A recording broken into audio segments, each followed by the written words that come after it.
Кочанчани со години се гордеја со епитетот најчист град, што градот го носеше пред многу години. Но денеска не се ни блиску до оваа титула. Постојаните проблеми кои се јавуваат со градската депонија се причина број 1, велат кочанчани, за да дишат загаден воздух. Има и многу други фактори кои влијаат на ова, но прстот е вперен директно во палењето и чадењето на градската депонија.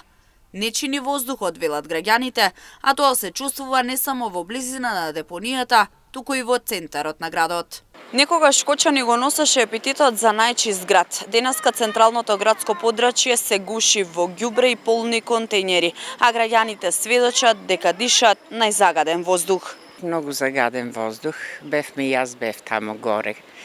Тоа е загадено, чур, мирише. На времето Кочани беше најчист, да, најчист град, а сега е најнечист.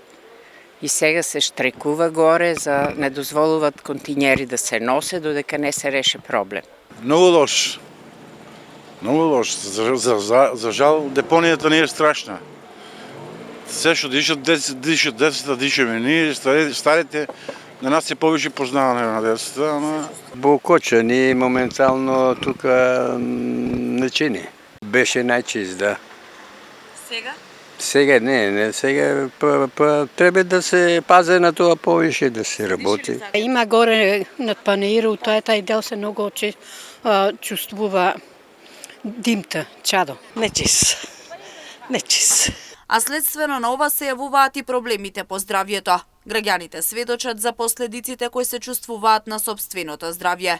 Дишат отров, како што велат, и затоа имаат здравствени проблеми. И кај деца, и кај постари луѓе, хронични, да. Осеќа се на дишењето, на грлото највише се осеќа.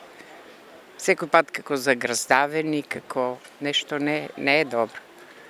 Не, никако, не знам што ќе се оправи. Тоа се последици, тоа е, да не кажам дека е дел на рак. Така да се изразам, да. Тоа е тоа. Тоа е млад организам. Што дише отров. Прво не се хране квалитетно, храната не е катастрофа. Чувствува се, чим дишаш гаден, чувствува се. Статистиките на Центарот за јавно здравје Кочани покажуваат дека во 2020 година имало заразени 8.281 пациенти од 20 до 70 години. Во 2023 оваа бројка била 12.434 пациенти. Од почетокот на 2024 година, заклучно со 30 јуни, регистрирани се 6.357 пациенти со респираторни болести. Бројката расте и кај децата од 0 до 6 години, па ако во 2020 имало 2948 болни деца со респираторни болести, во 2023 година имало 6211 болни деца.